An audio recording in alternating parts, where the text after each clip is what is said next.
வணக்கம். திருச்செந்தூர் ஆலயத்தில் முருகப்பெருமான் தினமும் தெய்வீக தரிசனம் தந்து கொண்டிருக்கின்றார். ஆயிரக்கணக்கான மக்கள் அலைகடலாக திரண்டு அங்கே பக்தி பரவசத்தோடு முருகப்பெருமானை மனம் உருகி வழிபட்டு வேண்டும் வரங்களை பெறுகின்றார்கள். திருச்செந்தூர் முருகன் ஆலயத்தில் தினமும் என்னென்ன பூஜைகள் நடக்கின்றன, எத்தனை விதமான தரிசனங்கள் இருக்கின்றன, அதன் மூலம் பக்தர்களுக்கு கிடைக்கும் பலன்கள் என்னென்ன என்பதை இந்த வீடியோவில் சித்தர் திருவருள் செந்தில்குமார் அவர்கள் விளக்குகின்றார். சார், திருச்செந்தூர் முருகன் லட்சக்கணக்கான பக்தர்களுடைய தேவைகளை அறிஞ்சு எப்படி நிறைவேற்றி வைக்கிறாருங்கிறத ரொம்ப தெளிவாக சொன்னீங்க. எல்லாருமே அங்கே போக விரும்புகிறாங்க. எத்தனை விதமான தரிசனங்கள் திருச்செந்தூர் முருகன் கோயிலில் இருக்குது, அந்த தரிசனங்களுடைய சிறப்புகள் என்னங்கிறத சொல்லுங்களா? கண்டிப்பாக. அதாவது முதல்ல திருச்செந்தூர் கோயிலில் என்னென்ன மாதிரி ஐதீக அடிப்படையில் பூஜைகள் நடக்குது, சரி, எத்தனை மணி நேரத்தில் நடக்குது, எந்தெந்த சமயங்களில் என்னென்ன பூஜைகள் நடக்கும் அப்படிங்கிறதெல்லாம் தெரிஞ்சுக்கிட்டு போயிருந்தா ரொம்ப நல்லது. அதுதான் நல்லது. சரி, பொதுவாக திருச்செந்தூர் ஆலயத்துக்கு போகிறவங்க கடலில் நீராடிட்டு அதுக்கு பிறகு வழிபடணுங்கிறது தான் மிகப்பெரிய ஐதீகம். சரி, எதுக்கு அப்படி சொல்கிறாங்கன்னா, திருச்செந்தூர் கடலே ஒரு பெரிய தீர்த்தம் தான் முருகப்பெருமானுக்கு. சரி, அந்த கடற்கரை ஓரத்திலேயே 24 தீர்த்தங்கள் இருக்கிறதா ஐதீகம் இருக்கு.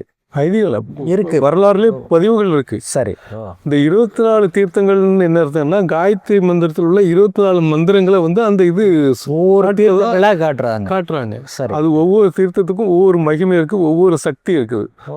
அதனால தான் திருச்செந்தூர் கடல்ல நீராடி பிறகு நாளை கிணத்துல இது பண்ணிட்டு அங்கே போய் இது பண்ணணும் அப்படிங்கிறது, ஒரு போய் வழிபடணுங்கிறது ஐதீகம். சரி, இப்போ அந்த தீர்த்தத்தை நீராட முடியாதவங்க என்ன பண்ணுவாங்கன்னா, எடுத்து தலையிலையாவது தொளிச்சுக்கிடுவாங்க, கடல் குறைந்தபட்சம். சரி, அதுக்கப்புறம் போய் வழிபடணும் அப்படிங்கிறது.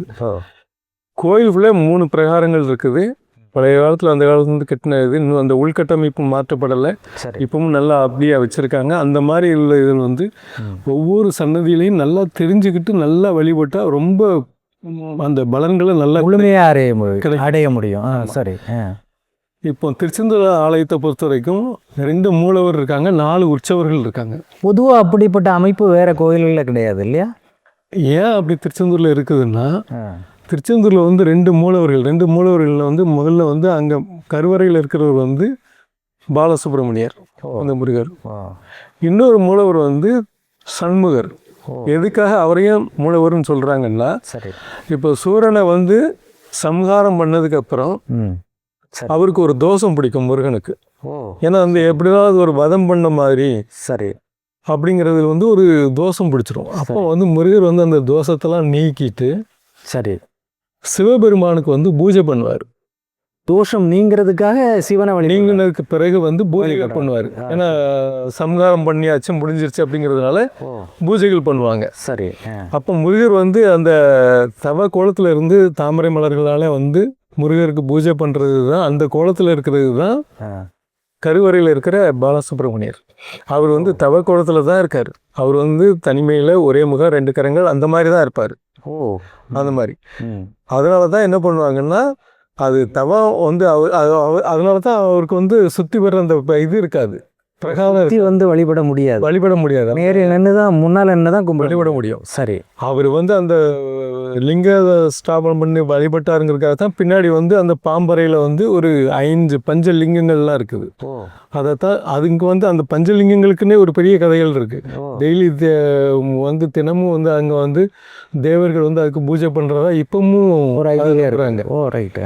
சிவபெருமானுக்கு அந்த முருகர் பூஜை பண்ணுறதுனால, அவர் அந்த கோலத்தில் இருக்கிறதுனால முக்கியமான அதாவது கோரிக்கைகள் வைக்கிறதுக்கு மக்கள் யார்கிட்ட வைக்கிறதுனா சண்முகத்தை போய் வைப்பாங்க பக்தர்கள். தவக்கோலம்ங்கிறது கொஞ்சம் ஒரு ஆழ்ந்த நிலையில இருக்கிறது. அது அந்த சண்முகர் விழிப்பு நிலையில இருக்கிறது. சண்முகர் என்ன இருப்பார்னா, அவர் வள்ளி தெய்வானையோட ஒரு திருமண கோலத்துல ரொம்ப கம்பீரமா எல்லாமே கொடுக்குறவர்.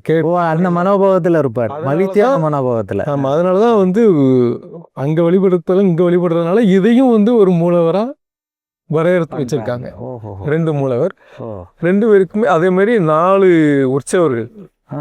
4 உற்சவர்கள். ஆமா, எந்த ஆலயங்கள்லையும் நீங்க இவ்வளவு உற்சவர்கள் இருக்கிறத பார்த்துருக்க முடியாது. சரி, ஒவ்வொரு உற்சவர்களுக்கும் ஒவ்வொரு விதமான சேவைகள் அங்கே வந்து மக்களுக்கு அருள் பண்ணுறாங்க இந்த 4 உற்சவர்களும். சரி சண்முகர் வந்து எடுத்துச்சுன்னா சண்முகரும் ஒரு உற்சவர் தான். சரி மொத்தம் 4 உற்சவரில் வந்து சண்முகர் ஒரு உற்சவர், ஜெயந்திநாதர், குமரவிடங்கர், அலைவாய் பெருமாள் அப்படின்னு சொல்லி 4 உற்சவர்கள் இருக்காங்க. இந்த 4 பேருக்குமே என்ன பண்ணினா, இப்போ சண்முகர் வந்து உள்ளுக்குள்ள அந்த உள்பிரகாரங்கள் உள்ள வீதி உள்ள மற்ற தங்கத்தேர் இந்த மாதிரி இதுக்கெல்லாம் வந்து சண்முகர் வருவார். ஓ, அவர் உற்சவராக வர்றாரு. ஆமாம். சரி. ஜெயந்திநாதர் எதுக்கு வருவாருன்னா, அந்த சூரனை சம்ஹாரம் பண்ணுறதுக்கு ஒவ்வொரு ஆண்டும் நம்ம சூரசம்ஹாரம் விழா நடத்துகிறாங்கல்ல, அப்போ வந்து அந்த இது பண்ணுறது வந்து ஜெயந்திநாதர் வழி நடத்தி போகிறது மாதிரி. ஜெயந்தினாலே வெற்றி, அதனால வெற்றிநாதர். அந்த ஜெயந்திநாதர் தான் அந்த இதுக்கு போவார். சரி. அப்புறம் குமரவிடங்கர் அவரும் வந்து என்னன்னா திருக்கல்யாணத்துக்கு அவர் தான் போவார். ஓ சரி. திருக்கல்யாணம் நடக்கிறதுக்கெல்லாம் வந்து குமரவிடங்கர் தான் போவார். அதனால தான் அவருக்கு பேரே வந்து மாப்பிள்ளை சாமின்னு சொல்லி அந்த திருச்செந்தூர் பகுதியில் உள்ளவங்கலாம் அவர் மாப்பிள்ளை சாமி அப்படிம்பாங்க. ஓ, மாப்பிள்ளை சாமி வந்துட்டாரா அப்படின்னு தான் கேட்பாங்க. குமரவிடங்கர் உற்சவருக்கு அந்த மாதிரி பேர். சரி. அடுத்தவர் வந்து அளவாய் பெருமாள். இவரு வந்து இவருக்கு என்ன, இந்த உற்சவருக்கு என்ன வேலைன்னா, திருச்செந்தூர்ல எல்லா சந்திகள்லையும் போய் நின்று அவர் வந்து மக்களுக்கு அருள் பாலிப்பார். ஓ, உற்சவர் தெருவா போய் அந்த சந்திகள்ல மக்களுக்கு அழிவாடிச்சுட்டு வருவார். ஆமா, இவருக்கு வந்து 2 பேர் வச்சிருக்காங்க. அந்த திருச்செந்தூர் பகுதி மக்கள் என்ன திரும்ப சொல்லுவாங்க, அவருக்கு வந்து அந்த அலைவாய் பெருமாளுக்கு வந்து என்ன சொல்லுவாங்கன்னா, தோழன் சாமி அப்படின்னு சொல்லுவாங்க. ரொம்ப ஃப்ரெண்ட்லியா இருப்பாரு அப்படின்னு. ஓ, அது மாப்பிள்ளை சாமி, இது தோழன் சாமி. ஆமா. சரி. அப்புறம் இன்னும் சுருக்கமாக சொல்லும்போது சந்தி சாமின்னுருவாங்க. ஏன்னா ஒவ்வொரு சந்திலையா நின்று அவர் வந்து அருள் பாலிக்கிறதுனால சந்தி சாமி. 4 உற்சவருக்கும் 4 விதமான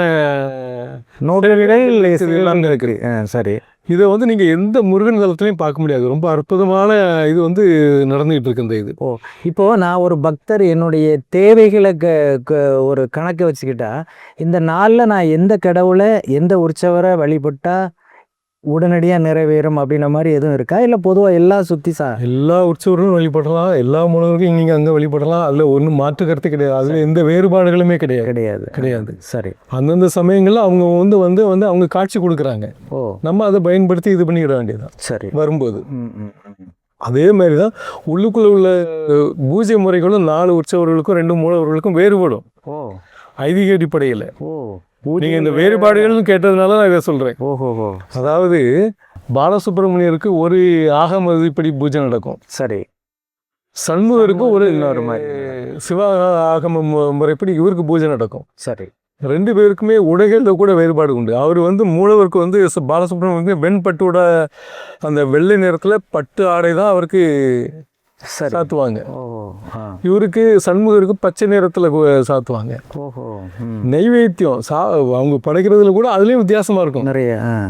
பாலசுப்ரமணியர் கருவறையில் இருக்கிறவருக்கு உப்பு புளி காரம் இல்லாமல் அவருக்கு நெய்வேத்தியம் கொடுப்பாங்க. இவருக்கு எல்லா பதார்த்தங்களும் கொடுப்பாங்க சண்முகருக்கு. சரி. இதே மாதிரி தான் 4 உற்சவர்களுக்கும் இருக்கு. அவங்க பண்ற அலங்காரங்கள், சரி, கொடுக்குற நைவேத்தியம், இதுல எல்லாமே வித்தியாசமா இருக்கும். இதெல்லாம் வந்து நீங்க வேற எந்த ஆலயத்திலையுமே பார்க்க முடியாது. இதெல்லாம் ரொம்ப சிறப்பானது. நீங்க சொன்னீங்களா அந்த தரிசனம் எந்த டைம்ல தெரிஞ்சுக்கிடணும்னு சொல்லி, நீங்க வந்து திருச்செந்தூர் ஆலயத்துக்கு போயாச்சுன்னா வருஷத்துல 365 நாள் அங்க திருவிழா கோலமா தான் இருக்கும். ஓஹோ. ஏன்னு கேட்டீங்கன்னா அங்கே ஒவ்வொரு மாதமும் திருவிழா நடந்துக்கிட்டே இருக்கும். வருஷம் முழுக்க நடந்துக்கிட்டு தான் இருக்கும். பக்தருடைய மகிழ்ச்சிக்காக கொண்டாட்டத்துக்கு குறைவே கிடையாது. ஒவ்வொரு அதாவது மாசத்துல சஷ்டி விசாக நாட்கள்ல வந்து ரொம்ப சிறப்பாக இருக்கும் வழிபாடுகள். அங்கே வந்து பூஜைகள் கடைசி வெள்ளிக்கிழமைன்னா அதுக்கு ஒரு பூஜைகள் இருக்கு, செவ்வாய்க்கிழமைனா அதுக்கு ஒரு பூஜை முறைகள் இருக்கு. சரி. அது மாதிரி வருஷத்துல 2 தடவை மாசி ஆவணி 2 தடவை வந்து அங்கே ப்ரொமோஷன் நடக்கும். அந்த 10 நாளும் மாசி மாதம் 10 நாளும் அந்த ஆவணி மாதம் 10 நாளும் திருவிழா சொல்லுவாங்க. அந்த ஆவணி திருவிழாவும் மாசி திருவிழாவும் உண்மையிலே திருவிழா கூட்டமாக பிரமாதமாக இருக்கும். சரி. அந்த 10 நாட்களும் திருவீதி விழா நடக்கிறது, பூஜைகள் நடக்கிறது, முருகனுக்கு அபிஷேகங்கள் பண்ணுறது. சரி. அந்த திருநீர் அபிஷேகங்கள்லாம் ரொம்ப சிறப்பாக செய்வாங்க. அதெல்லாம் அந்த சமயங்களில் நடக்கிறது. சரி. அந்த 7வது 8வது நாள் அந்த பிரம்மோற்சவனுடைய 7வது 8வது நாளில் தான் பச்சை சாத்தி சிவப்பு சாத்திங்கிற கோலத்தில் முருகப்பெருமான் வருவார். அந்த பச்சை சாத்தி கோலத்தில் கும்பிட்டாச்சுன்னா செல்வங்கள் குவியும், வீட்டில் நம்மளுக்கு ரொம்ப சந்தோஷமாக இருக்கலாம், மகிழ்ச்சி இருக்கும், மன அமைதி வரும் அப்படிங்கிற நிறைய ஐதீகங்கள்லாம் இருக்குது. இது மட்டும் இல்லை, இப்போ நீங்கள் சொன்ன மாதிரி எத்தனை பூஜைகள் இருக்குது, என்ன மாதிரி பண்ணுறாங்க அப்படின்னு சொல்லி கேட்டீங்க. ஒரு நாளைக்கு 9 கால பூஜை இருக்குது. 9 விதமான பூஜைகள் இருக்கு. 9 கால பூஜை. எத்தனை கால பூஜைன்னு சொல்லுவோம்ல, அதுல 9 2 கால பூஜை, 3 கால பூஜை, 4 கால பூஜைன்னு சொல்லியிருப்பாங்க. ஆமா ஆமா. இங்க 9 கால பூஜை இருக்கு. சரி 9 கால பூஜைன்னா காலையில 5 மணிக்கு எழுந்தானா திருப்பள்ளி எழுச்சி சரி. சுப்ரபாதத்தோட ஆரம்பிப்பாங்க இது முதல்ல. சரி. அதுக்கப்புறம் அங்க வள்ளி அம்மன்ட்ட இருந்து எடுத்துட்டு வந்து இவருக்கு வந்து விஸ்வரூப தரிசனத்தை காட்டுவாங்க. ஓ அப்போ அந்த பூஜைகள் இருக்கும். சரி. அப்புறம் கொடிமரத்து பூஜை, ஓ சத்துரு சமகார பூஜை, ஆ அதுக்கு பிறகு உதயமார்த்த அந்த அபிஷேகங்கள் இதெல்லாம் ஆரம்பிச்சிடும். சரி. அதுக்கப்புறம் மத்தியானம் உச்சிக்கால பூஜை வரும். ஓ சாயங்காலம் வந்து சாயரட்சை இருக்கு. அப்புறம் அர்த்தஜாம பூஜை நைட்டு. அப்புறம் அதுக்கப்புறம் பள்ளியறை பூஜை சரி. இரவு 9 மணி வரைக்கும். ஓ காலையில் அதிகாலை 5 மணிலேருந்து இரவு 9 மணி வரைக்கும் இந்த தொடர்ந்து பூஜைகள் நடந்துகிட்டே இருக்கும். சரி, இதில் பக்தர்கள் எனக்கு இந்த பூஜையில் நான் கலந்துக்க விரும்புகிறேன்னு சொல்லி அதுக்கான கட்டணம் செலுத்தி அந்த பூஜையில் போய் அமரத்துக்கு வசதி இருக்கா, இல்லை அந்த பூஜைகள் தொடர்ந்து நடந்துகிட்டு இருக்கும்போது அப்படியே போய் வழிபடுற முறை இருக்கா?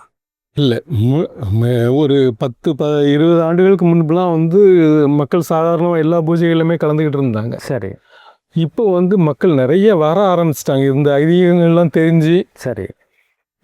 திருச்செந்தூர் தலத்தில் போய் இப்போ நம்ம வந்து எப்படி வழிபட்டுட்டு வந்தால் என்னென்ன பலன்கள் கிடைக்குங்கிறது மக்களுக்கு ஓரளவு தெரிய ஆரம்பித்ததுக்கு பிறகு வர்ற கூட்டங்கள் அதிகமாயிட்டு. அதனால இப்போ வந்து இந்த விஸ்வரூப தரிசனத்துக்கெல்லாம் வந்து சீக்கிரம் போயாச்சுன்னா காலையில் முன்பதிவு பண்ணிட்டு போயாச்சுன்னா நல்லது அப்படிங்கிறது. அதாவது முன்பதிவு இருந்தால் தான் சில குறிப்பிட்ட பூஜைகளில் வசதியாக இருக்கும். ஆமாம். சரி, நல்லது. நீங்கள் இதில் ஒரு மூலவர் உற்சவர் ரெண்டுலேயும் இந்த சண்முகருங்கிற ஒரு அந்த சுவாமியை பற்றி இன்னொரு கோலத்தை பற்றி சொல்லிட்டு இருந்தீங்க. கடலுக்குள்ளே இருந்து ஒரு ஐதீக முறையில் கண்டெடுத்தது அப்படிங்கிறது அந்த சண்முகர் தானா? அதனுடைய பின்னணி கதை என்ன? ஆமாம், அது வந்து டச்சுக்காரர்கள் வந்து அதை வந்து அந்த சிலையை கடத்திட்டு போயிடுவாங்க. இந்த சண்முகரை கடத்திட்டு போயிடறாங்க. ஆமாம், அது வந்து என்ன நோக்கத்தில் கடத்துறாங்க? அது வந்து ஒரு ஐம்பொன் சிலை.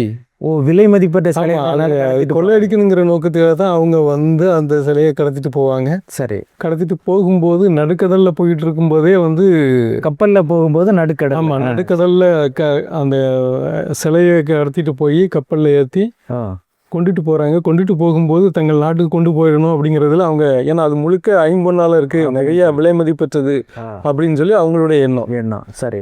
நடுக்கடலில் போய்கிட்டு இருக்கும்போதே கடல் கொந்தளிப்பு ஏற்பட்டு ரொம்ப கப்பல் கவுந்துற மாதிரி ஒரு சூழ்நிலை வருது. அப்போ எல்லாரும் சொல்லுவாங்க, இது வந்து சக்தி வாய்ந்த கடவுள், நீங்கள் இது வந்து அந்த முருகற்றை நீங்கள் விளையாடாதீங்க. சரி. நீங்கள் அந்த சிலையை எடுத்து கடலுக்குள்ளே கப்பலில் இருந்தால் ஆபத்து, அதனால ஏதாவது கரை விட்டு போட்டால் தான் தப்பிக்க முடியும் அப்படின்னு சொன்ன உடனே அந்த டச்சுக்காரர்கள் எடுத்து அந்த சிலையை எடுத்து கடலுக்குள்ளே அந்த இடத்துல நடுக்கடலில் போட்டுடுறாங்க, வீசிடுறாங்க. ஆமாம். சரி. அதுக்கு பிறகுதான் அவங்க அந்த கடல் சீற்றம் குறையும், அவங்க போயிடுறாங்க. முருகர் வந்து அதுக்கப்புறம் எப்படி கண்டுபிடிக்கிறாங்க? அது ஒரு பெரிய, அது முருகரை வெளிப்படுத்திக்கிடுவார். எப்படி? அதாவது கடல் எல்லாமே டச்சுக்காரங்க வந்து சிலையை கொள்ளையடிச்சுட்டு போயிட்டாங்கன்னு திருச்செந்தூர் பகுதி மக்களுக்கு வந்து ரொம்ப கோபம். ஆமாம், இதாகிடுச்சுன்னு சொல்லி ரொம்ப வருத்தப்பட்டு வேதனையில் இருந்துகிட்டு இருப்பாங்க. அப்போ ஒரு நாள் வந்து முருகர் வந்து அந்த அந்த பகுதியை ஆண்டுகிட்டு இருந்த ஒரு குறுநில மன்னர், இந்த வடமலையப்பர்னு சொல்லி, சரி, நாயக்க மன்னருடைய பிரதிநிதி. அப்போ அவருடைய கனவுல போய் சொல்லுவார், நான் வந்து கடலுக்குள்ளே இந்த இடத்துல இங்கே போட்டிருக்காங்க, நீ ஆட்களோட வந்தால் என்னைய மீட்டு எடுத்துக்கிடலாம். நீ வரும்போது படகுல வரும்போது கருடன் மேலே பறக்கும். அந்த இடத்துல கடல்ல எலுமிச்சம்பழம் மிதந்துட்டே இருக்கும். ஆமாம். சரி. அப்படின்னு சொல்லி சொல்றாரு. ஆமாம். சரி. இவர் உடனே மறுநாள் காலையில 4 தேடுதல் போய் ஆட்கள்லாம் கூட்டிட்டு போய் சரி கடல்ல போவாங்க. குறிப்பிட்ட அந்த இடத்துல வந்து அந்த கருடன் வழிகாட்டுது, அந்த எலுமிச்சம்பழம் அங்கே வந்து அந்த வீரர்களை குதிக்க சொல்லி அந்த சிலையை மீட்டு எடுத்துட்டு வந்து திருப்பி அங்கே வந்து பிரதிஷ்டை பண்ணாங்க அப்படிங்கிற மாதிரி ஒரு வரலாறு இருக்கு. இதுதான் சண்முகருடைய வரலாறு. அங்கே அது ஒரு வரலாறு அது வந்து பதிவு பண்ணியிருக்காங்க. சரி. நல்லது நல்லது. தமிழக முதல்வர் விஜய் திருச்செந்தூர் முருகனின் அருள் வேண்டி வேல் ஏந்தி சென்று வழிபாடு செய்தார். தேர்தலில் அவர் மாபெரும் வெற்றியையும் குவித்தார். அதுபோல் சாதாரண பக்தர்களும் வேல் வழிபாடு செய்து வெற்றிகளை குவிப்பதற்காக வழிமுறைகளை பற்றி அடுத்த வீடியோவில் காணலாம். வணக்கம் சார், ரொம்ப நன்றி.